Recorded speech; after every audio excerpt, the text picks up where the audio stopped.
அன்பாந்தவர்களே, வயல் என்றால் வரப்பு வேண்டும், வாய்க்கால் என்றால் கரை வேண்டும், ஓடுகின்ற கார் என்றால் ஒழுங்கான பிரேக் வேண்டும், அடங்காத காலை என்றால் அடக்குவதற்கு மூக்கணம் கை வேண்டும்.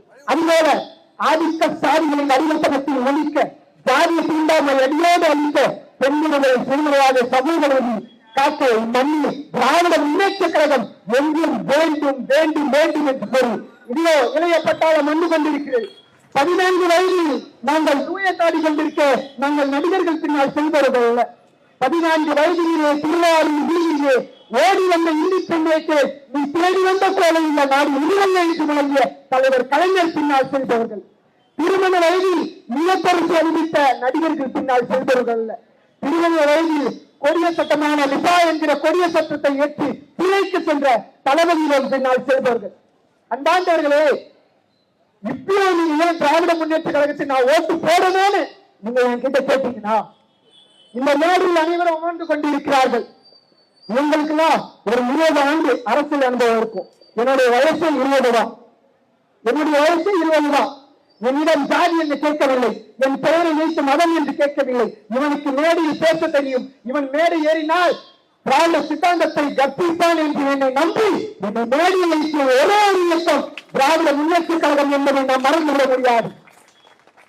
அன்பார்ந்தவர்களே, வாருங்கள் சொல்வோம், திராவிடத்தால் வீழ்ந்தோம் என்று சொல்ல வருவதற்கு திராவிடத்தால் எழுந்தோம், திராவிடத்தால் தான் எழுந்தோம் என்று சொல்வதற்காக அவர்கள் டெல்லியிலிருந்து வந்தாலும் சரி, தில்லி படத்தில் நடித்து கொண்டிருந்தாலும் சரி, 2026 சட்டமன்ற தேர்தலில் 234 தொகுதிகளிலும் நாம் வெற்றி பெறுவோம் என்ற இலக்கங்களுக்கு ஓடுவோம் என்று சொல்லி நான் என்னை போன்ற இளைஞர்களுக்கு சொல்கிறேன், உறுத்தவில்லையா?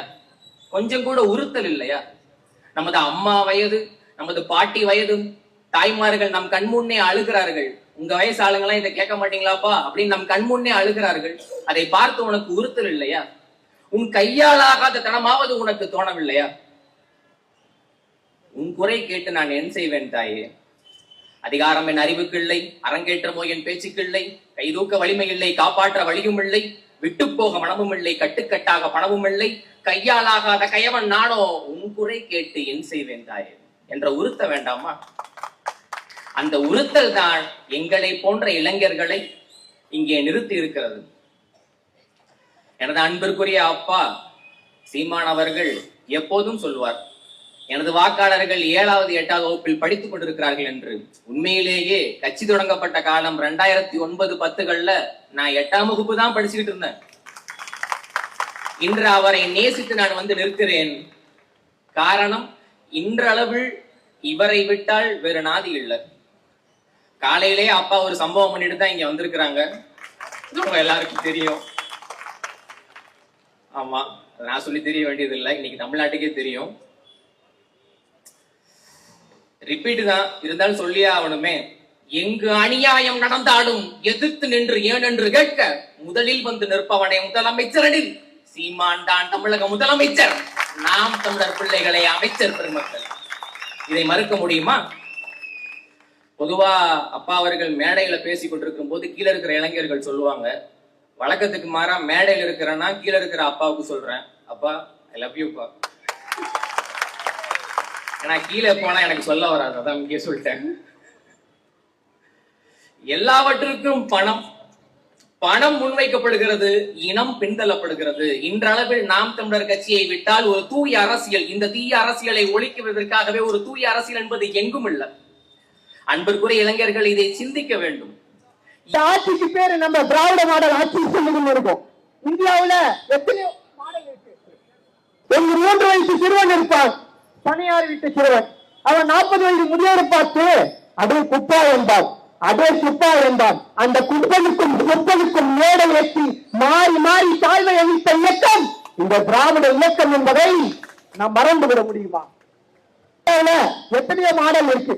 ரயிலுக்கு தீ வைக்கிற மாடல், போலி நீதிமன்றத்தை அமைக்கிற மாடல், கொரோனா வந்த போது மாட்டு மூத்திரம் குடிங்கள் உங்களுக்கு கொரோனா வராது என்று சொன்ன மாடல், புற்றுநோய்க்கு மாட்டு சாணம் பின்னால் உங்களுக்கு புற்றுநோய் வராது என்று சொன்ன மாடல், பின்னாடி போய் குடிச்சிட்டு மேடலை ஏறி குடிபெருமை பேசுகிற மாடல், எத்தனையோ மாடல் இருக்கிறது. ஆனால் தமிழ்நாட்டில் மட்டும்தான் எல்லாருக்கும் எல்லாம் வேண்டும் என்ற திராவிட மாடல் ஆட்சி நடைபெற்றுக் கொண்டிருக்கிறது. அன்பார்ந்தவர்கள் என்ன சொன்னார்கள் தாய்மார்களே? இவர்கள் வந்துவிட்டால் கோயில் இடித்து விடுவார்கள், இவர்கள் வந்துவிட்டால் கோயில் எல்லாம் காணாமல் போய்விடும் என்று சொன்னார்கள். யார் சொன்னார்களோ திராவிட முன்னேற்ற கழகம் அரியணைக்குள் வந்தது, அந்த கோயிலுக்கு குடவிளக்கு செய்து வைத்த இயக்கம் இதே திராவிட இயக்கம் தான் என்பதை நாம் மறந்துவிட முடியுமா? திராவிட முன்னேற்ற கழகம் வந்தால் சிலையெல்லாம் காணாம போயிடும் அப்படிலாம் வதந்தி பரப்புனாங்க. ஆனால் முருகனுக்கு மாநாடு நடத்திய இதே திராவிட முன்னேற்ற கழகம் தான் முருகனுக்கு மாநாடு நடத்தியது. அந்தாண்டவர்கள் ஒரு காலகட்டத்தில் கோயிலுக்குள்ள எல்லாம் யாரும் போக முடியாது, ஒரு தாழ்த்தப்பட்ட ஒடுக்கப்பட்ட சமுதாயத்தில் வந்தவர்கள் போக முடியாது. நீங்க நினைச்சு பாருங்க, கோயிலுக்கு 50 அடி தள்ளி தான் கோயில் உண்டியவே இருக்கும். ஏன்னா தாழ்த்தப்பட்டவன் கோயிலுக்கு வரக்கூடாது என்ற சட்டமும் அன்று இருந்தது. அதை எதிர்த்து தந்தை பெரியார் அவர்கள் கேட்க வழியில் போராடினார், கோயிலுக்குள் நுழைவிட்டார்கள். தந்தை பெரியார் இருக்கும் போது சொன்னாரு, என் நெஞ்சில் தைத்த உள்ளாக இருக்கிறது என்ன என்று கேட்டால், அனைத்து ஜாதியினரும் அர்ச்சகராக வேண்டும் என்ற திட்டம் இன்னும் வரவில்லை, சட்டம் இன்னும் வரவில்லை, என் நெஞ்சில் தைத்த உள்ளாக இருக்கிறது என்று தந்தை பெரியார் சொன்னார். தலைவர் கலைஞர் அவர்கள் வந்தால் 50 ஆண்டு அரசியல் வாழ்க்கையில் அவர் அனைத்து ஜாதியினரும் அர்ச்சகராக என்ற சட்டத்தை எப்படியாவது நிறைவேற்றும் என்று போராடினார். ஆனால் நடைபெறவில்லை.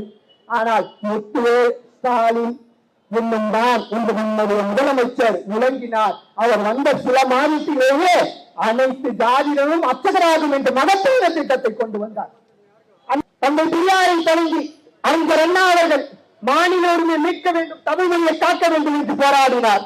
அப்போது தலைவர் முத்தமிழர் கலைஞர் அவர்கள் தமிழ்நாட்டில் அனைத்து குடும்பங்களிலும் இன்னும் அவர் வாழ்ந்து கொண்டுதான் இருக்கிறார். அந்தாண்டவர்களே, நான் அடிப்படையில் என்னுடைய பெயரிலேயே உங்களுக்கு தெரிந்திருக்கும், நான் ஒரு முஸ்லிம். எனக்கு தலைவர் கலைஞர் அவர்கள் மீது எப்பொழுது ஈர்ப்பு வந்தது என்று சொன்னால், ஒரு சட்டமன்ற நிகழ்வில் நான் சொல்கிறேன். அப்பொழுது ஆளுங்கட்சியாக இருக்கிறது அதிமுக, எதிர்கட்சியாக இருந்தது திராவிட முன்னேற்ற கழகம். அப்பொழுது திராவிட முன்னேற்ற கழகத்தில் ஒரு சட்டமன்ற உறுப்பினர் ஒரு கோரிக்கை வைக்கிறார், நீங்க சிறுபான்மையில மிகவும் பிற்படுத்தோர் வகுப்பில் இணைக்க வேண்டும் என்று கோரிக்கை வைக்கிறார். அப்பொழுது ஆளுங்கட்சியாக அதிமுக எழுந்து அதற்கு சட்டத்தில் இடமில்லை என்று சொல்கிறார்கள். அப்பொழுது தலைவர் கலைஞர் அவர்கள் எழுதி சொன்னார், உங்கள் சட்டத்தில் வேண்டுமானாலும் சிறுபான்மையருக்கு இடமில்லாமல் இருக்கலாம், ஆனால் என் இணையத்தில் சிறுபான்மையருக்கு இடம் இருக்கிறது என்று கூறி ஒதுக்கப்பட்ட என் சமுதாயத்துக்கு 3% இடஒதுக்கீடு தந்து என் வாழ்க்கையில் ஒளியை தந்தவர் தலைவர் கலைஞர் அவர்கள். சரி, என்ன சார்ந்தவர்களே, நீங்கள் அடிமையாக இருந்தாலும் பரவாயில்லை, நீங்கள் அரசு பணியில் அமரவில்லையா பரவாயில்லை, கவலைப்படாதீர்கள். நீங்கள் அடிப்படையில் பணியில் செய்து கொண்டிருக்கிறீர்களா கவலைப்படாதீர்கள், உங்களுக்காக நான் இருக்கிறேன் என்று சொல்லி மாதம் 1000 ரூபாய் தாய்மார்களுக்கு வழங்கினார் தாய் இல்லம் கொண்ட நம்முடைய தலைவர் அவர்கள். அந்தாண்டவர்களே, அந்த திட்டத்தை அறிவித்த பிறகு ஒரு தாயை பேட்டி இருக்கிறார்கள். அந்த பேட்டி கண்டவுடன் என் கண்கள் கலங்கின. அவரிடம் கேட்கிறார்கள், இந்த மகளிர் உரிமை தொகை 1000 ரூபாய் நீங்க வாங்கினீங்கம்மா, அதனால என்னமா பயன்படுத்தீங்க அப்படின்னு கேட்கிறாங்க. அப்ப அந்த அம்மா சொன்னாங்க, ஐயா நான் கூலி வேலை செய்யறேன், தினம் தினம் எனக்கு 500 ரூபாய் தான் சம்பளம், மாதவிட காலத்தில் எனக்கு எதுவுமே பரம் வந்துச்சுன்னா அந்த கூலி வேலைக்கு அந்த கஷ்டத்துல நான் போய்தான் ஆகணும். அப்படி நான் லீவ் போட்டேன்னா அந்த 500 ரூபாயும் எனக்கு வராது. ஆனால் இப்பொழுது நான் சுயமரியாதையோடு என்னால் விடுமுறை எடுக்க முடிகிறது. காரணம், என் கையில் மாதம் 1000 ரூபாய் தந்த மகளிர் உரிமை தொகை இருக்கிறது என்று சொன்னார்கள். அந்த எளிய பிள்ளைகள், நாங்கள் எளிய பிள்ளைகள், எல்லா கஷ்டமும் உணர்ந்த எளிய பிள்ளைகள். கல்வியோ மருத்துவமோ குடிநீரோ மின்சாரமோ எல்லாவற்றிற்கும் அரசையே நம்பி இருக்கிற எளிய பிள்ளைகள், எல்லாவற்றிற்கும் அரசையே நம்பி இருக்கும் குடிகள். எளிய பிள்ளைகளுக்கு தான் எத்தனை சிக்கல்கள். எல்லாம் பார்த்த பின் தான் எல்லாம் மாற்ற நிற்கிறோம், இடையூறாக யாரும் வந்து விடாதீர்கள், ஏற்கனவே ஏகப்பட்ட இன்னல்கள். இன்றைய இளைஞர் சமுதாயம் உண்மையிலேயே எழுச்சி உற வேண்டும். இந்த தீய அரசியலை முடிவுக்கு கட்ட தூய அரசியலுக்கு பின்னர் நீங்கள் வலிமை சேர்க்க வேண்டும். அன்பிற்குரியவர்களே, அரசியலில் தூயவர்கள் என்பவர் யார் தெரியுமா? யாரால் எதிர்க்கப்படுகிறோமோ, எதிரி யார் என்பதை பொறுத்தே ஒருவனின் தூய்மை இருக்கிறது. நமது அரசியலில் அடிப்படையான 3 விஷயங்கள்: கொள்கை, கொள்கையை தாங்கி நிற்கிற அமைப்பு, அந்த அமைப்பின் முகமான தலைவன் என்று 3 இருக்கிறது. இந்த மூன்றுக்கும் எதிரே தாக்குதல் நடக்கிறது. கொள்கையா நமது தமிழ் தேசிய அரசியல் இருக்கிறது. தமிழ் தேசியம் திராவிடமும் ஒண்ணுதான், ரெண்டு கண்ணுதான் என்ற கொள்கைக்கு எதிரான தாக்குதல்கள், அமைப்புக்கு எதிரான தாக்குதல்கள் இந்த கட்சியை திரள் நிதியால் தான் நடக்கிறது. இந்த அமைப்பு என்பது பிரிவினைவாத கட்சி என்று நமக்கு எதிரான தாக்குதல்கள் நடக்கிறது. நாங்களாவது திரள் நிதி, திமுக எந்த நிதியில் நடக்குது பேசுவோமா? அதானியிடமிருந்து பெற்ற லஞ்சப்பணம், ஆன்லைன் ரம்மி லாட்டரி மாட்டிலிருந்து தேர்தல் பத்திரம் மூலமாக கிடைத்த லஞ்சப்பணம். நாங்களாவது திரள் நிதி, நீ திருட்டு நிதி. உங்களுக்கு பேசுவதற்கு என்ன அருகதை இருக்கிறது? நான் ஒன்றை மட்டும் சொல்லிக் கொள்கிறேன் என் உறவுகளே, புனித பள்ளிகளும் புரட்சி இயக்கங்களும் திரள் நிதியில் நடந்தால் தவறில்லை, திருட்டு நிதியில் நடந்தால் தான் தவறு. இதை எனதருமை தாய் தந்தையர்கள் புரிந்து கொள்ள வேண்டும்.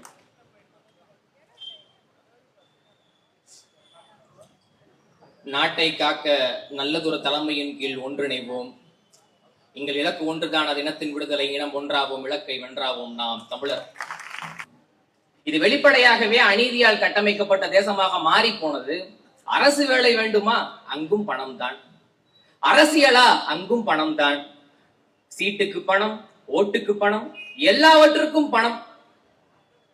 இது மாண்புமிகு ஜனநாயகம் அல்ல, கேடு கெட்ட பணநாயகம். எல்லாவற்றுக்கும் பணம். இதை எதிர்த்து கேள்வி கேட்க உனக்கு துணிச்சல் இல்லை. காரணம் பயம்.